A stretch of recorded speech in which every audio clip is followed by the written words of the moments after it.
What's up, folks? Welcome to our first youth-led interview slash podcast of this isolation period from the One Small Step Youth campaign.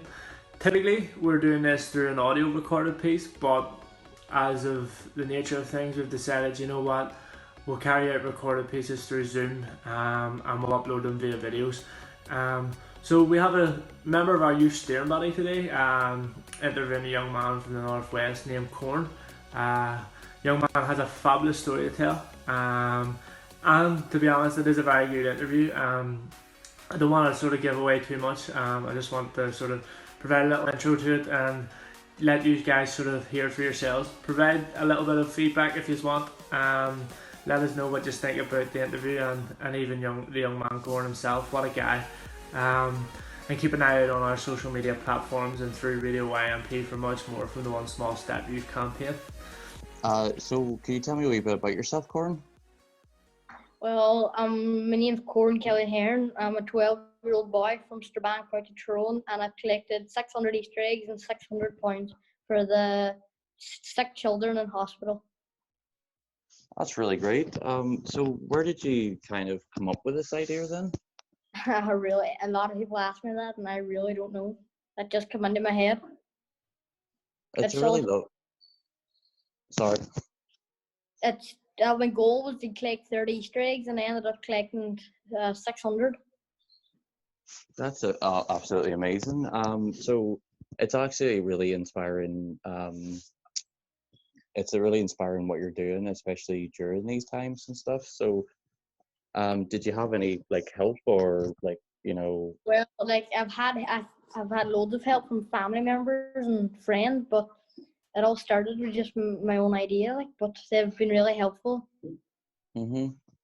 And is this your first?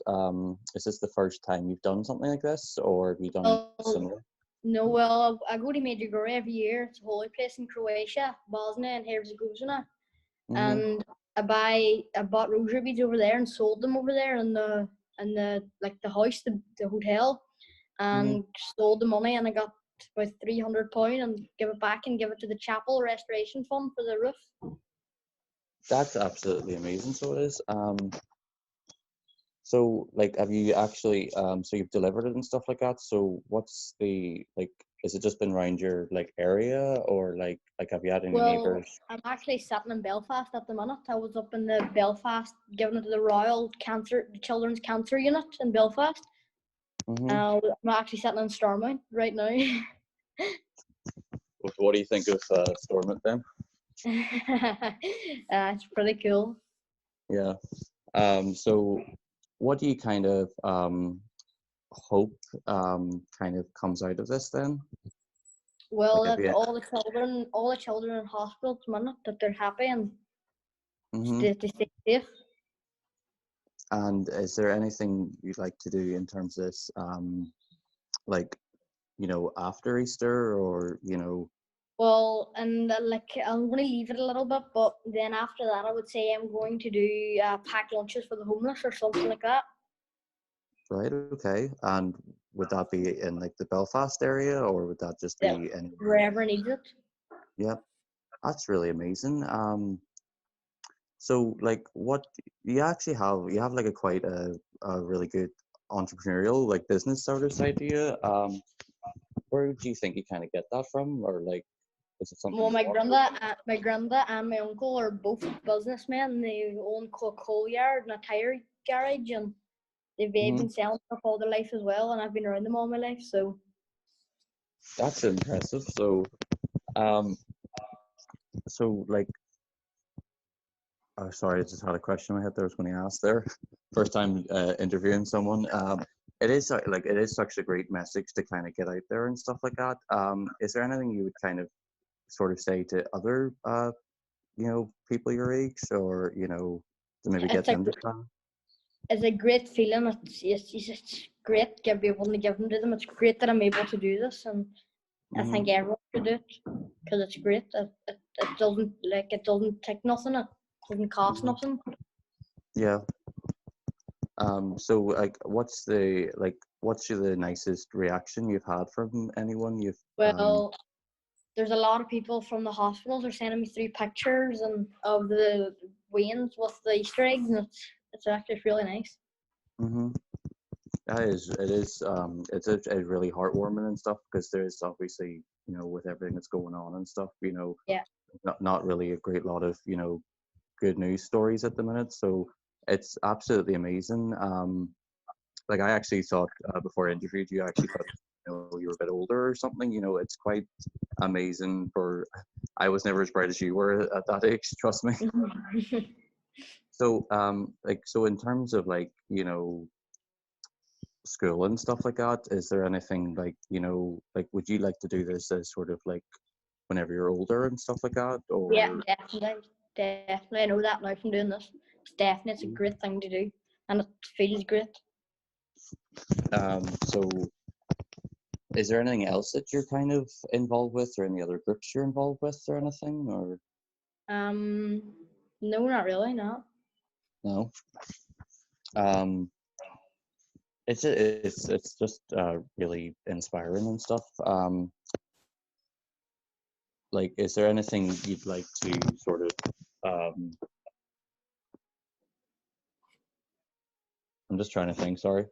Because at Youth Action, it is all about young people, and I'm part of the what's called the One Small Step program with Youth Action, and it's all about getting young people to become more active and doing things in the community and stuff. So honestly, it is such a heartwarming. I can't get over it and stuff like that. Thank you. There's not really a lot of there's a lot of obviously people stressed and worried about what's going on and stuff. So it is inspiring what you're doing and stuff. So so with Easter and stuff like that, you sort of said that you're going to take a break for a wee while, but if you had any sort of ideas, or where do the ideas come from? I really wanted to do something for charity, and I thought that if I gathered Easter eggs and give them just to sick people that need them, that's the same. My goal was 30 and I reached 600, so I'm more grateful than anything for that. And I want to thank everybody that helped me, like all my sponsors, Just Vape, John Fahey, Murphy's not Murphy's in the Green, Masala, Black Track Tires. They all made great donations towards me, and I just want to thank them for that. That is so that's actually a huge impact then, with all these definitely coming together and stuff. So I think the sky's the limit for you, by the sounds of it, to be fair. So how are you finding not going to school at the minute then? I'm pretty enjoying it, if I'm telling you the truth. Is there what do you do to kind of, if you were to sort of say to other young people right now to kind of keep them going and stuff like that, what's your sort of entertainment, if you will? Your phone, really, that's all. There's nothing to do. There's nothing. You have to stay inside, and that's what you have to do. Just you can't do nothing else. Just you have to stay safe.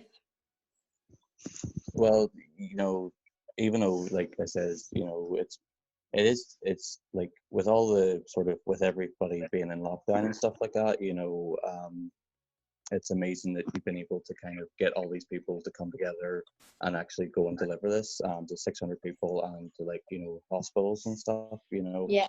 Honestly, it's amazing and stuff like that. So, like I said, I want to thank Daniel Carson as well for taking me up here today. This wouldn't have been possible without him. So thanks to him too. Is there anything else you'd like to sort of say?